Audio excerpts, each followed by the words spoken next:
De professió aventurer i emprenedor, Albert Bosch va ser ahir a Quart per compartir les seves experiències amb tots els seus seguidors. I és que Bosch, entre moltes altres aventures, ha creuat l'Antàrtida sense assistència des de la costa fins al Pol Sud. Ha completat el projecte 7 cims, escalant les muntanyes més altes de cada continent. Ha participat en 9 Dakars i és corredor habitual d'ultramaratons. Jo sempre parlo de les experiències que aprenc traslladades a les actituds per viure en el món de l'emprenedoria, com el primer, per viure en el món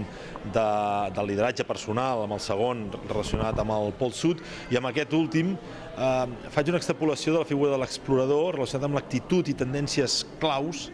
que enfocaran el futur, no? Convidat per l'associació Fem Quart, Bosch va poder presentar el seu darrer llibre, L'explorador del futur, així com va explicar quins són els seus propers reptes. Aquest any, a més de fer un projecte molt gran,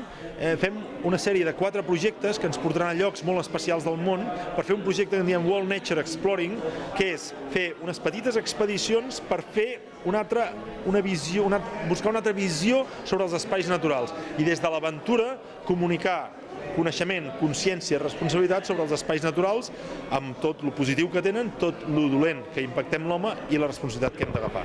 Des de Fem Quart organitzen sovint actes com aquests per fomentar l'activitat esportiva i sociocultural. Nosaltres som una associació del poble de Quart que intentem fomentar activitats socioculturals i esportives del poble i fer una mica de poble,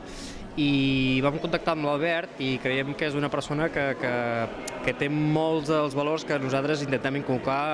arrel d'aquesta associació, no? En la darrera activitat solidària, l'associació va recaptar més de 2.500 euros que destinaran a les entitats on colliga Intermón Oxfam per participar a les seves curses com la Trail Walker i l'Onco Trail, amb les que ja hi treballen.